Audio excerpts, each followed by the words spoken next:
Thank you so much, everyone, for those more than generous, most generous, flattering words.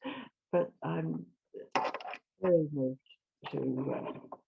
by all of that that you have said. Okay, now I'm going to talk about psychotherapy at the coalface, and I'll tell you shortly what I mean by the coalface. I'm going to consider the growth of knowledge about BPD over the last 40 years and think about ways for psych registrars to develop psychotherapeutic skills while training. My own training began at the end of 78 and finished in 83. The lecture program then was the Diploma of Psychological Medicine, the DPM at Royal Melbourne. I don't recall one single lecture on psychological trauma, let alone on its treatment. BPD was seen as untreatable. Hospitalizing someone with BPD was a mistake, and autism was recognized only in its most severe form. The big picture, at least as I see it, around personality disorders in particular, has changed since 1980. The role of trauma in psychiatric illness is now well recognized and effective treatments have been developed. Identification of disorganized attachment and its potential impact on child development has greatly enriched our understanding of BPD. Neurobiological findings have as well. And the adverse childhood experience studies have underlined the profound effects of adverse childhood experiences on both mind and body.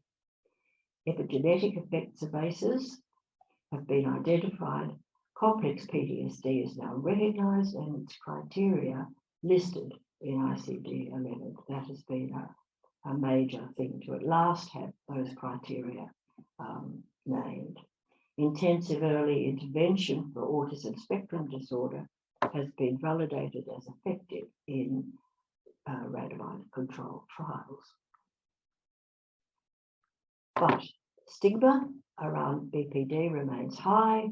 Arguments about whether BPD should be renamed complex PTSD continue.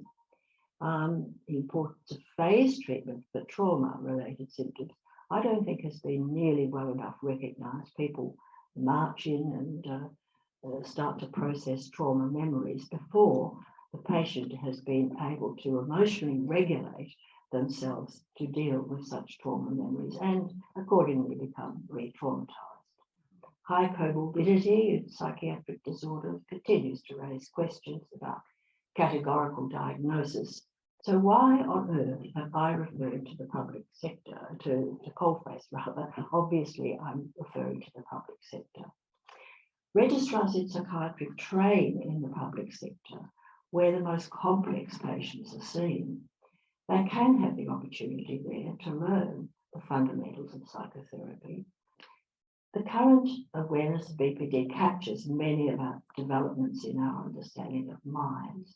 The role of genetics, epigenetics, disorganized attachment, adverse childhood experiences, neurobiology, all contribute to our thinking about the etiology and the understanding of BPD. Gunderson, the great John Gunderson, said in 2009, in modern psychiatry, borderline personality disorder has become the major container for sustaining the relevance of mind. And I think it remains so. Okay. Now I'm going to look at treatment for BPD. Adolf Stern, a psychoanalyst in 1938, first used the term borderline in a paper in the International Journal of Psychoanalysis. He was clearly a brilliant clinician. He outlined many features of what came later to be called borderline personality disorder. He stressed and I'm quoting here, the inordinate hypersensitivity, lack of resilience in stressful situations, use of projective mechanisms, and difficulties in reality testing in interpersonal relationships of what came later to be called BPD. Sadly, his acknowledgement that people with BPD did not do well in formal psychoanalytic treatment contributed, I think, quite markedly to the nihilistic attitude to treatment that for BPD that prevailed for many, many years after that. Change didn't come till the work of our own Stevenson and Mears in Sydney and Marshall Linehan in America.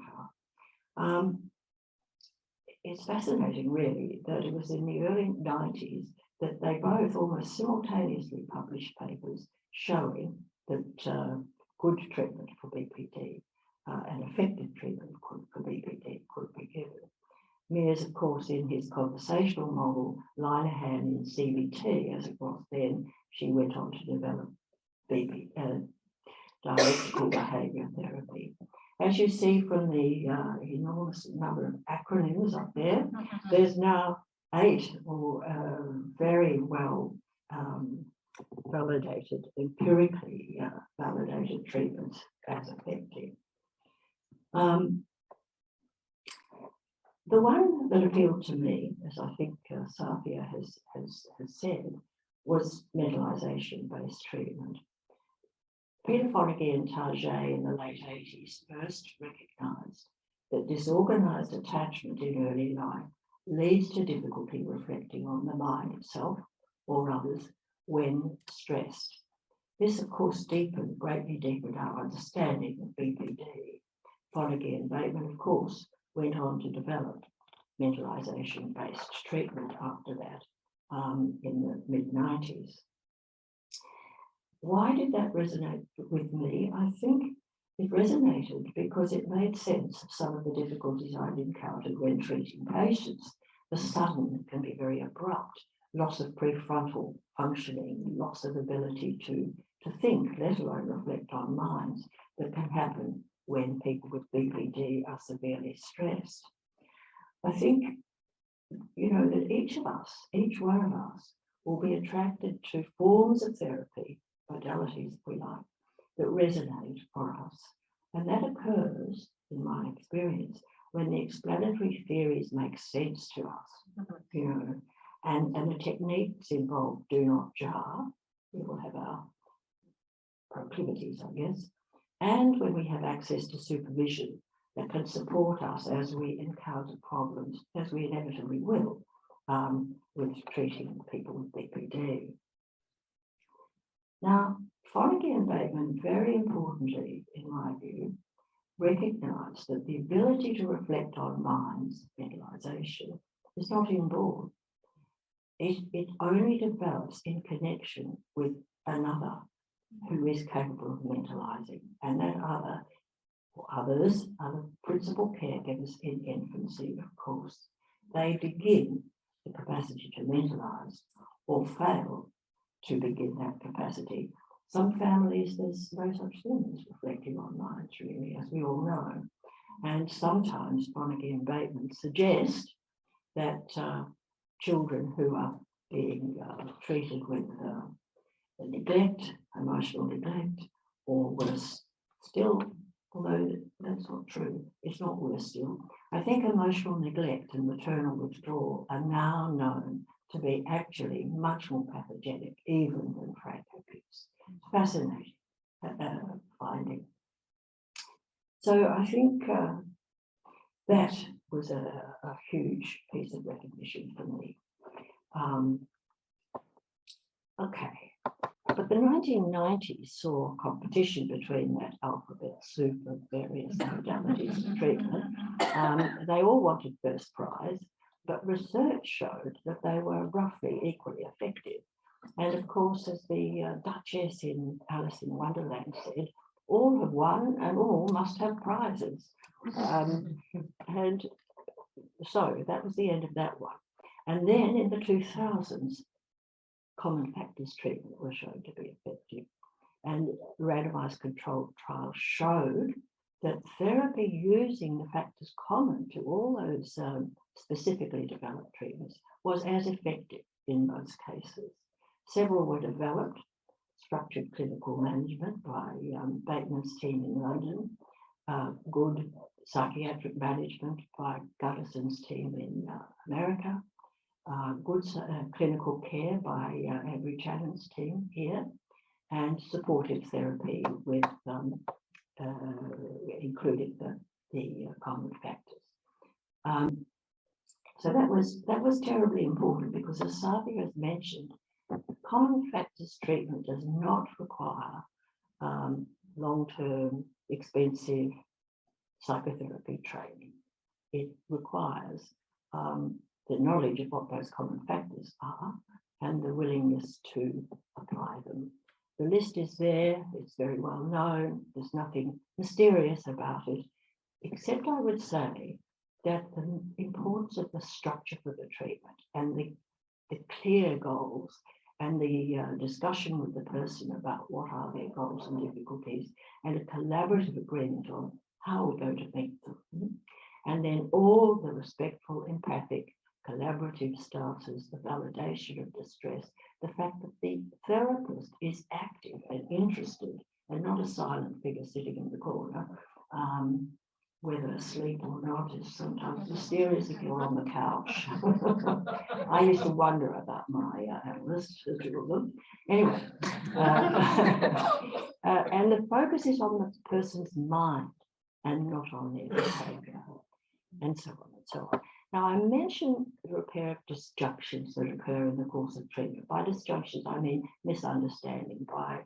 I mean some kind of interruption in the dialogue going on of the therapy. I think that's terribly important. And once I remember very well was Ed Tronick, who's a developmental researcher in America.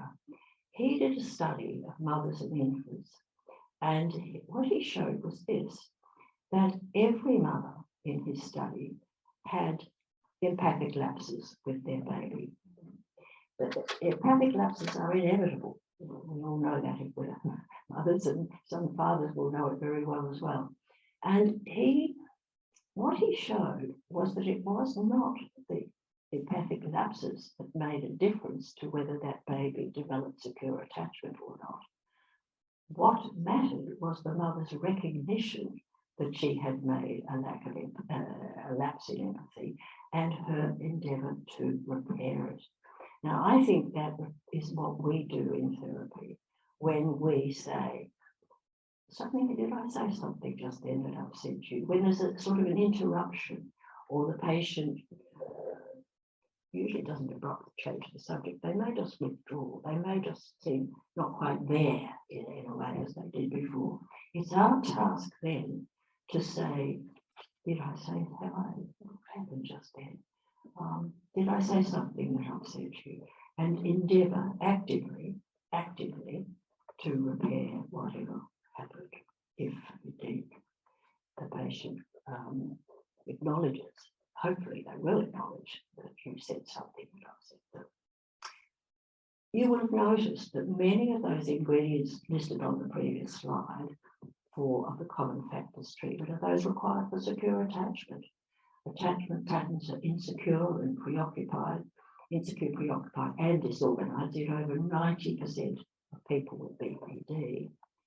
But studies don't often demonstrate any consistent association between infant attachment and adult BPD. Some do, there's a couple, one by Carlson, one by Lyons-Ruth, but for the most part, they don't show a consistent association. Now, why is that? Very interesting.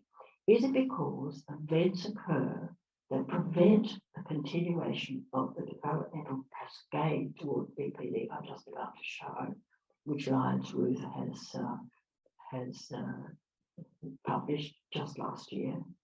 Or is it because epistemic trust, and I'll talk about that shortly, not attachment, better captures the link between childhood experience and adult BPD? This is a picture of Lyons-Ruth, and what she does is offer to me a compelling argument for this trajectory. She regards specific difficulties in one period as contributing to specific difficulties in a succeeding period, and that can result in increasingly broad areas of dysregulation over time. Let's have a look at the cascade proper. Jimmy, have you got those developmental cascade? Oh, good, great. Super, there you go. It's there. Thanks. I'm not very good at these fancy ways of doing things. Thanks to me. As it goes right down to late adolescence, I think. But if you look at each level, or we're down to 13 to 18, so take it back up to infant, if you would, Debbie, just for the moment. Obviously, infants are born with a genetic predisposition that we know very well. It contributes greatly to inborn temperament. So there's the ecological context, there's the genetic context, but also what environment is that baby born into? What happens between mother and baby? And what are the epigenetic effects of that context on gene expression? Can you do the next level, Jenny, please? 0 to 2 years. Again, parental sensitivity versus hostility and so on down the line. You will see that what Lions Ruth does is first put the positive thing, parental sensitivity, and next the hostility and so on. And what I think this brilliant, if we go down right down to the end now, what this brilliant, to my mind, developmental cascade model does is offer ways of intervention at any point along that continuum, if you like, where we recognize that things are going wrong. And I think it offers a possibility of intervention along the way. Now, what's epistemic trust? This is Peter Fonagy's work with Patrick Lytons in Europe.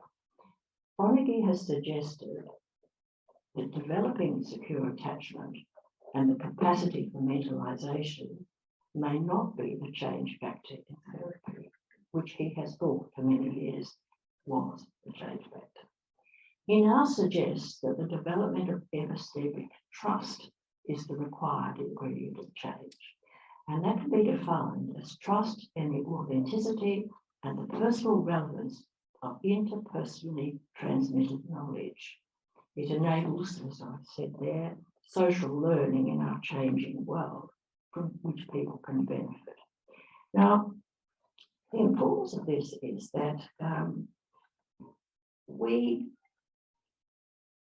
learn about culture really at our mother's knee. Culture isn't inborn either. We all need to learn what is the culture of our society, what are the right ways of behaving, or the accepted ways of behaving in our culture. And we all learn that. It's not by any means inborn. It is striking to me that the evidence is that epistemic trust develops in infancy when caregivers behave in a way that demonstrates they're about to say something of personal relevance and importance to the infant. And they do so by using motherese, the language of mothers, high-pitched often, exaggerated, but stressing this is something important, to you.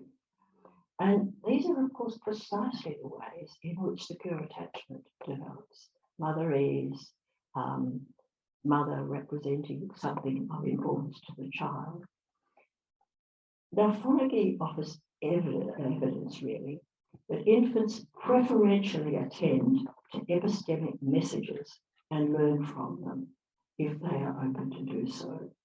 And he suggests that this concept of epistemic trust offers an explanation of why some patients are hard to reach. Very interesting. They've learned, the hard to reach ones, through experience, that messages from caregivers can't be trusted and that they are safer in the world when they're suspicious of believing what others tell them in relation to their environment. That, or they're too trusting.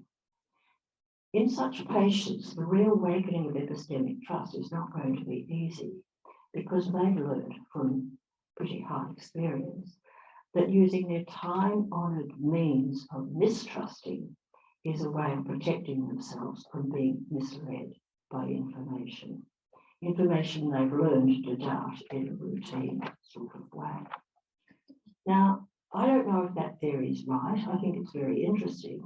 Measures of epistemic trust are being developed. Fonagy's theory is so far unproved. But he is one of the most brilliant thinkers in the field at the moment. He's quite extraordinary. And I think it really is a matter of watching this space. Oh, this is a story. I don't show it normally, but it's terribly compelling, but I'll tell you anyway. As a registrar, I hadn't yet learned, I was very junior, that you weren't meant to have any conversation with a patient you were taking into a session, because if you were decided to chat about the weather or how difficult parking might have been, you know, you might derail the patient from talking about what they actually needed to talk about. So here I am. It's a park rule. I'm, you know, very early, as I said, and I'm going along to take a young woman into a consulting room. It wasn't much of a consulting room, I have to say, but still, into the room. So along I went, and she was sitting there at the door reading a book. And I noticed that the book was My Brother Jack by George Johnson. And I said, "Oh, that's a wonderful book. I just love that book." You know, not quite the sort of thing you're supposed to say, but then I took her in. 20 years later or so, that young woman sought me out in my private practice. She told me about this remark. I had no recollection whatever of having made it at all. But what struck me about it was that I knew, from having met her 20 years earlier, that she had had a very invalidating relationship with her mother. Her mother was totally invalidating of her, and indeed, often I think hostile or withdrawn. So, and this young woman was not the person her mother wanted her to be. Her mother was quite narcissistic, wanted her to be quite different. And I wonder, you know, if that remark of mine, she was reading a book I had known, loved, and announced that I loved, was that a kind of, "Oh, you might understand me, you might be able to get me," as she'd never been got, if you like, in her life. And I don't know this, I can't know this, but you wonder if that could have been the possibility in her mind. Certainly it was a possibility of hope, because she came to see me 20 years later. But was it some beginning of epistemic trust? Who knows? But it made me think, you know, about Gabbard, the wonderful Glenn Gabbard, who seemed somehow to be able to meet a lot of his patients, don't know how many, after he'd finished their therapy, and he would ask them, what did they think had helped them in the therapy? Not one of them mentioned any of his brilliant interpretations. To his great disappointment, not one. They might mention a shared joke. Certainly what they mentioned was a moment of meaning between them. And if we're followers of Alan Shaw, you might say right brain to right brain connection. And it's those human connections that matter. Okay. Next, it's not working, Jimmy. Stop going forward. Oh, there we are. Oh, thank you. I do wonder if psychoeducation before therapy holds the same role as an opening of epistemic trust. I don't know, but MBT and some other modalities now include several introductory sessions before the treatment proper begins. And in those sessions, they educate patients about borderline personality disorder, its phenomenology, and the proposed treatment. Could this be a way of opening epistemic trust? Could it be the beginning of the patient finding him or herself in the therapist's mind?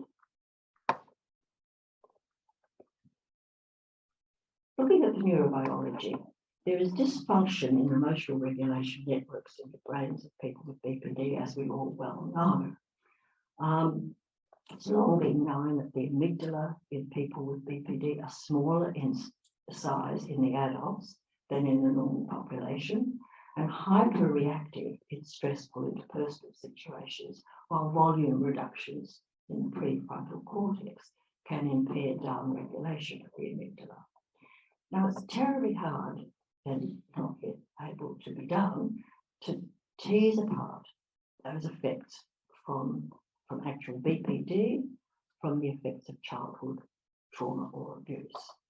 Lacking prospective studies, we also don't know which of those structural alterations predate the onset of BPD and which are consequences of the illness. So there's a lot of work to be done. But as we know, there's also a lot of dysfunction in the neurotransmitter regulation systems as well. I think I might have to get you to do the maze curve. Now, I'm going to show two diagrams because to me, they're very helpful. Linda Mays at Yale developed this dual arousal system some years ago now. As you see, performance, prefrontal cortex functioning is on the vertical, arousal, stress levels on the horizontal. And the prefrontal capacity are in the darker print. The smaller thing going up to 0.1A, which Dimmy has, thank you, Dimmy, demonstrating, that's where you and I would be. We're a bit stressed, we've had some distressing interaction, and our prefrontal cortex goes up to there, and at 0.1A, the prefrontal capacities, go offline, okay? Now this is the person, point going up to 0.1, is the person with BPD. Their stress level is, as we know, highly sensitized, hyperreactive, and their stress level is already well above that for the healthy normal person. Nevertheless, their prefrontal cortical function goes up to a certain level, and then at 0.1, it abruptly goes offline. Now, I don't know if this has happened to you, but it's happened to me a number of times where something happens and you know that the patient is now, or she's actively in fight, flight, or freeze mode, or if you prefer NPT, psychic equivalence, pretend, and so on mode. But that made absolute sense to me of the actual interaction at times with a person with BPD. And it shows that when they go into fight, flight, or freeze, something's happened in their brain. This is not just, as they used to be called, bad. You're bad. It's a neurological event. This is another one. My thing isn't working. I'm afraid you'll have to do it. Thank you. Now this is another much more recent diagram. As you see, arousal here is on the vertical and time on the horizontal. And there's a social interpersonal stressor happening there at the bottom. The healthy normal person, the control person, you can see their arousal level going up. And then at a certain level, they're able to emotionally regulate. Down it goes and returns to baseline quite easily and quickly. On the other hand, the other line is the person with BPD. You notice how high their arousal goes, hyper-aroused state, at the top of which impulsive, aggressive behaviours, self-harm, anger, enormously impulsive behaviours can occur. And down goes their arousal, but very slowly, and a long time to return to baseline. Again, you'll be well familiar with this pattern from your patients, but it's of great importance. And some people now think that the interpersonal self-harm and so on behaviours are desperate attempts on the patient's part to release body endorphins and to break that hyper-aroused state of mind. Let's look at the bidirectional nature of interpersonal experience. There's much evidence now appearing more and more in the literature that social experience is bidirectional. We all know about mothers and babies, how babies influence mothers, and mothers, of course, profoundly influence babies. An attuned mother is very responsive to her infant and able to mirror that baby's emotional states while she demonstrates. She's reflecting the baby's feelings and not her own. But the baby influences the mother's responses as well. And when there's a lack of a good fit between them, or the mother has suffered unresolved trauma or loss, or the infant is particularly difficult to soothe and comfort, perhaps because of inbred temperament, such mirroring may be difficult. Now, this is an important finding. Winsper found that bullying in late childhood strongly mediated the association between early childhood regulation and the emergence of adolescent BPD. Now, Sadi has been saying that for some time to me, and so he was well aware of it, the effect of bullying, but it hasn't been much in the literature, I have to say.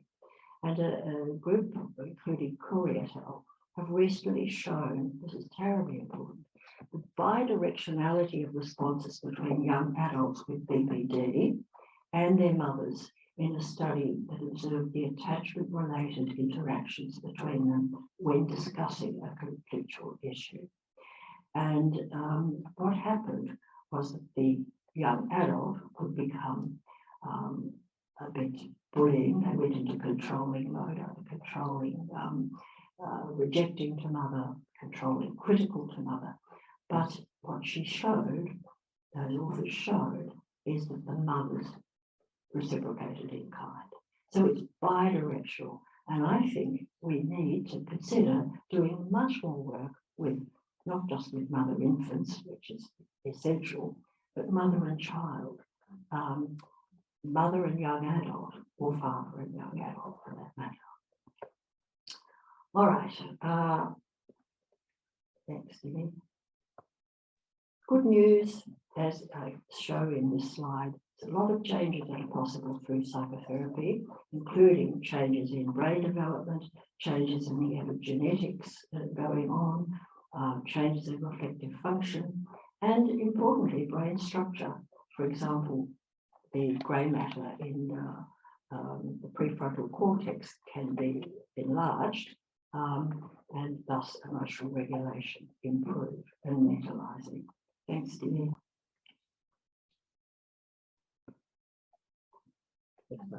Yeah. I just think it's important to consider when the treatment for BPD isn't working. I've just made a list of what I think we could do. Obviously, it needs to be discussed with the patient as a joint problem. It's not the patient's fault. It is a joint problem. Take it to yourself. Have you said something that has upset them in some way? The great Rosenfeld talked about this sometime. He said that sometimes when he's reached impasse and he has been able to discuss it with his patient, something happened many sessions ago that has caused the patient distress, and then the impasse develops. We need to be able to take responsibility for our own. We don't go out to make errors of judgment, but they happen. Consider a lack of fit in relation to technique. Not every sort of therapy is going to suit every sort of patient. Consider a diagnostic review. Comorbidity is huge in borderline personality disorder, bipolar disorder, PTSD, substance use disorders, depression, anxiety, so on and so on. But now it's becoming really more and more apparent that undiagnosed ASD or ADHD may be present, and our own Lucas Cheney has done some absolutely groundbreaking work in that regard. I think that's going to be growing more and more important. And our comorbid narcissistic and dependent traits impairing the treatment response. And I will tell you that the one thing that happened, Savia and I discussed a patient, and he'd been seeing her for some time, doing brilliant work. She'd become, it saved her life, I think, multiple times. But the treatment had seemed, DBT, which he's an expert, had seemed to come to an end, it came to come to a sort of a stop. And she was still not functioning very well in relationships. and in her chosen course of study or career. So I saw her at his request for a second opinion, and it was clear that such progress had been made, but that now what she needed was some therapy that actually looked at things at her unconscious level. She was an intelligent girl, and she was ready, I think, and able, thanks to Safia's long work with her, to bear knowing what was going on and what was impairing her at an unconscious level. And Safia referred her to a very good psychoanalytic psychotherapist, and she did extremely well. So formal psychoanalysis is absolutely contraindicated, but psychoanalytic approach, a psychodynamic approach, can be of enormous help in some cases when the patient's able to bear the greatest stress relief of that approach. Okay, thanks, Demi. Now, I just put this in because it's on everyone's mind, so I thought I'll quickly get through this one. Why I think BPD should not be renamed complex PTSD. Well, trauma is not present in up to 30% of cases with BPD. And BPD's unstable sense of self and the intense, unstable interpersonal relationships is quite different from, they go from idealization to devaluation. That's entirely different from the difficulties in relationships in complex PTSD. In other words, people with BPD, in my view, rely on primitive defenses. We know that, we all know that. We see it in our consulting groups all the time. Splitting, projective identification to maintain an emotional equilibrium when they're stressed. So, looking at complex PTSD, experience of trauma is obviously a requirement for the diagnosis. Their sense of self is consistently negative, and their difficulties in relationships with others, the relationships tend to be avoided. I think that people with complex PTSD use neurotic levels of defense, avoidance, turning on the self with anger, which are a much later development than the primitive defenses of BPD. Now, we have no evidence of that, but I think we do need, again, prospective longitudinal studies of it. Thanks. Now, I'm going to quickly present a case. Narcissism this time, complicating BPD.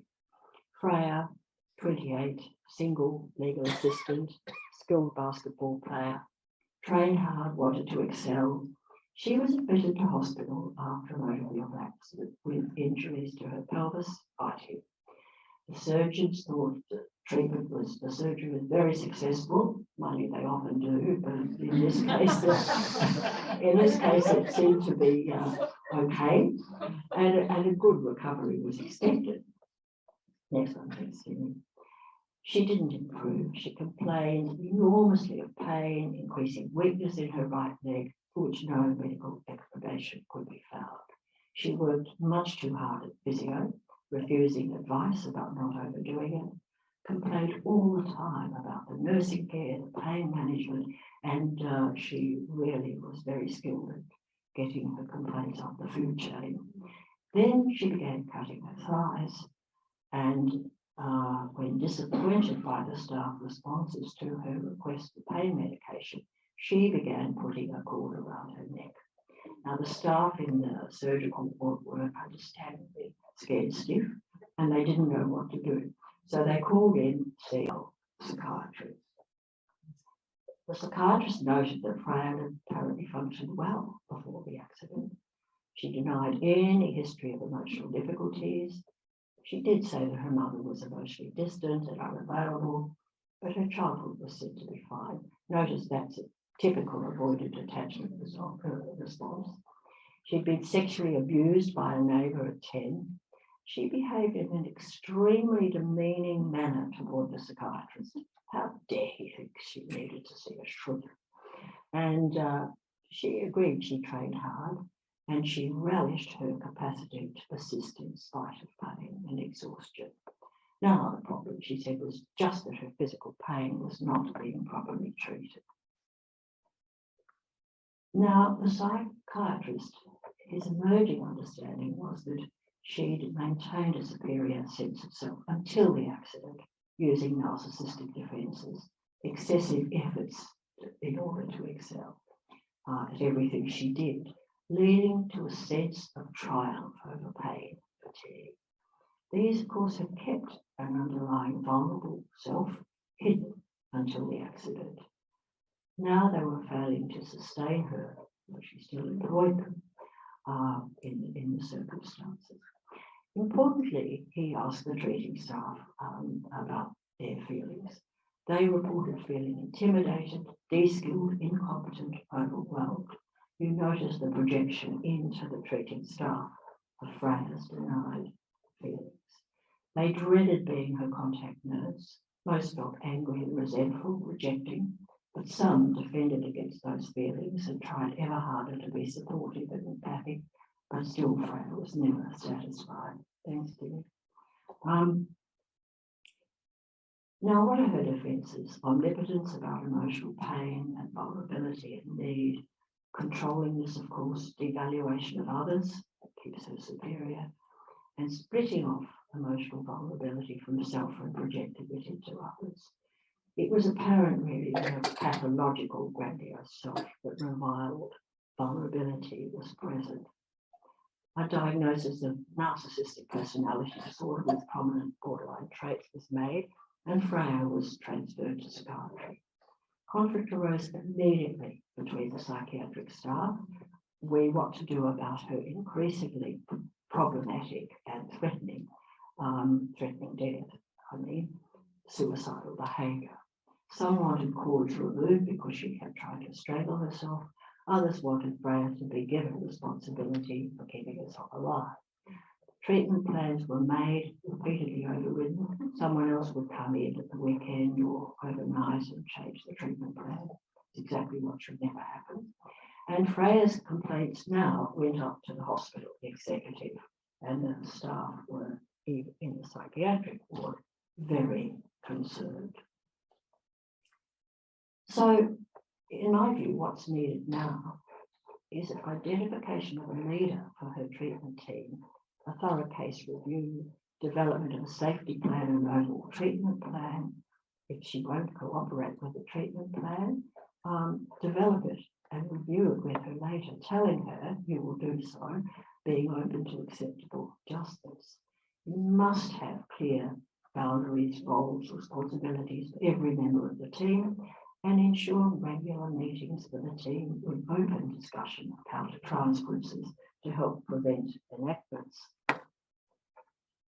But where's Freya in all this? You know, the danger when clinicians and teams and treatment systems are high anxiety, they become reactive with much decreased capacity for thought. Mentalization under stress in us all can go offline.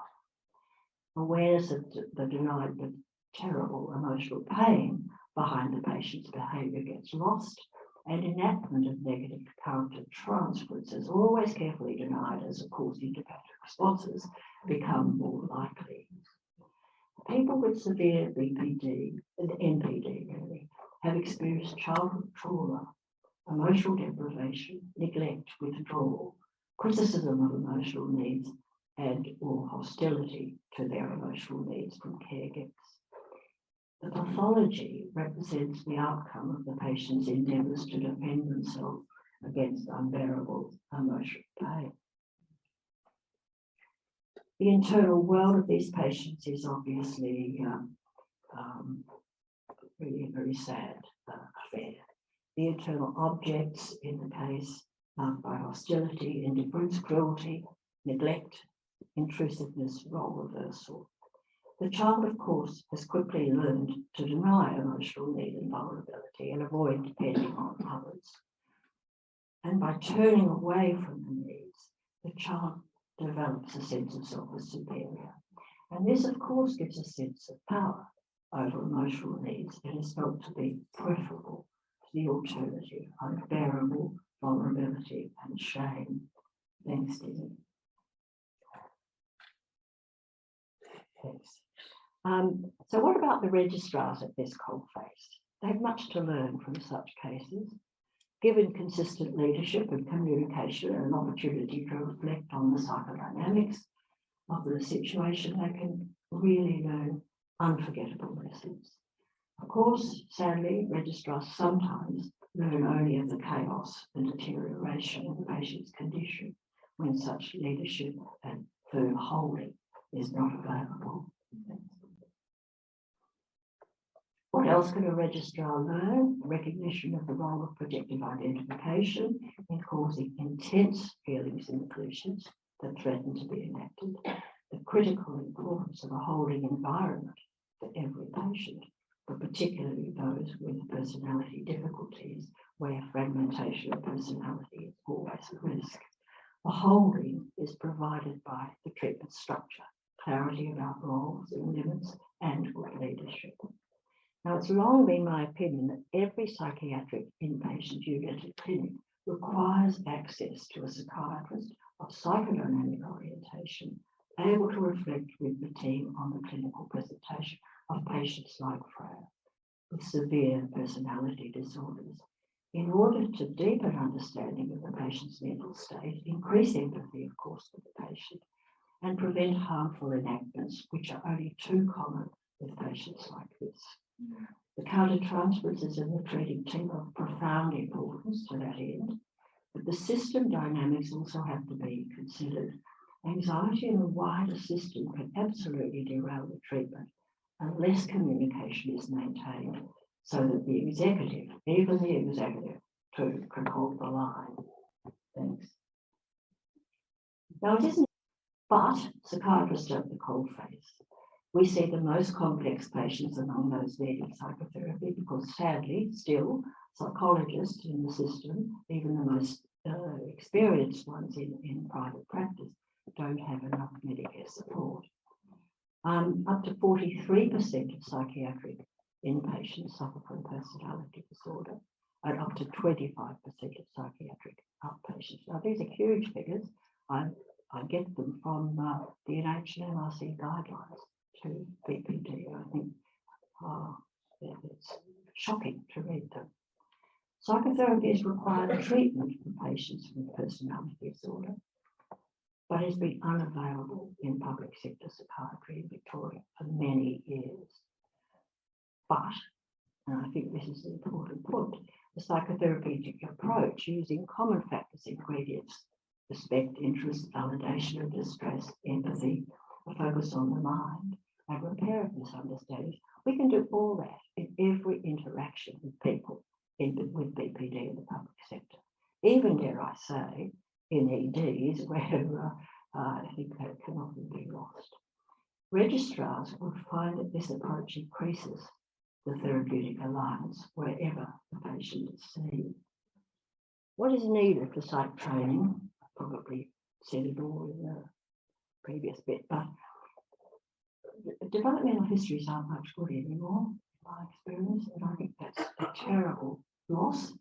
You can go to a file and there's no developmental history, or it's way back 20 years ago when the patient was first admitted, and you've got to search through all the piles of.